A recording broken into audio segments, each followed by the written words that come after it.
So we've got all, yeah, so you recognize I was just everything. working on that this morning. Were you? Yeah, the retort and the canner. Canner. Excellent. What are you doing with it? Well, we have the virtual scavenger hunt. So here we go.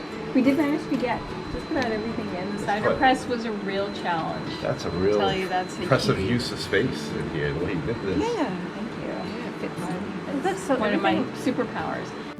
Most everything that you see here in this space was on what was called a permanent exhibit on the third floor in the Maine State Museum.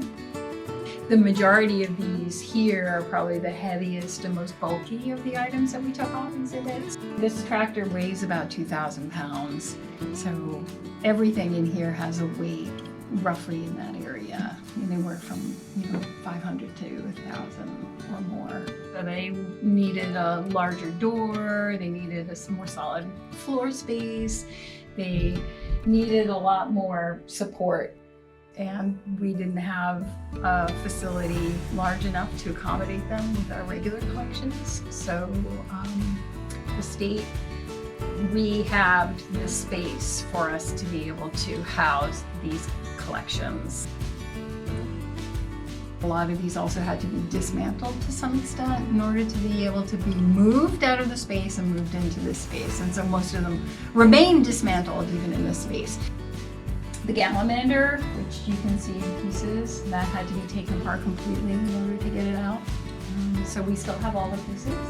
They're all tagged, so we can always put it back together if somebody wants to. And some of the other things way in the back, the horse treadmills and those things, those were up in the loft in the barn.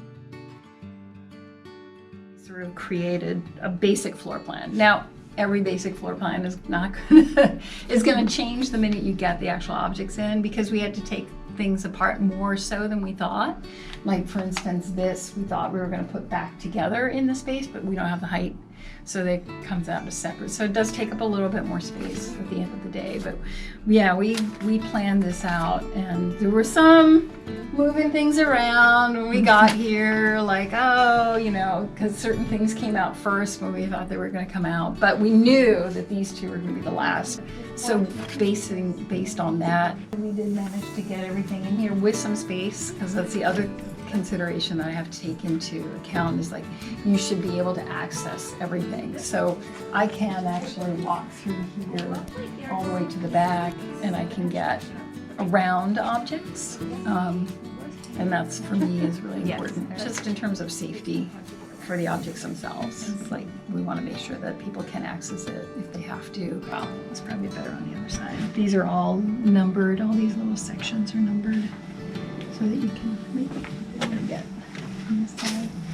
Normally, everything in here would be on wheels, but they're just far too heavy to do that, so they are now permanently in place. And a lot of these are not necessarily fully cataloged. When we fully catalog it, we'll probably come down here and just try and capture what we see in terms of description, because we didn't have time to do that before moving it here, and so we're going to do it after the fact.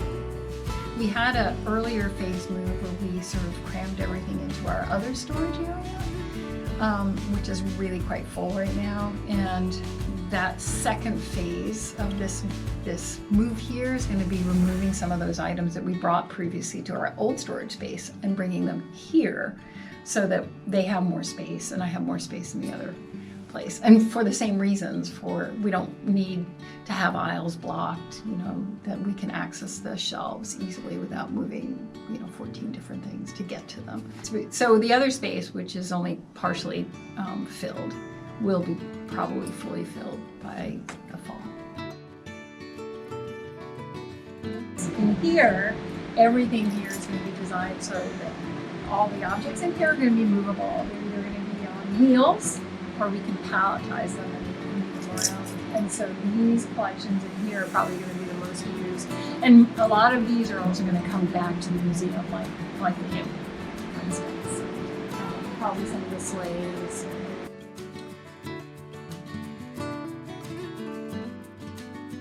That's pretty much what this space is illustrating, is some of the more challenging pieces that we had to take out of the third floor.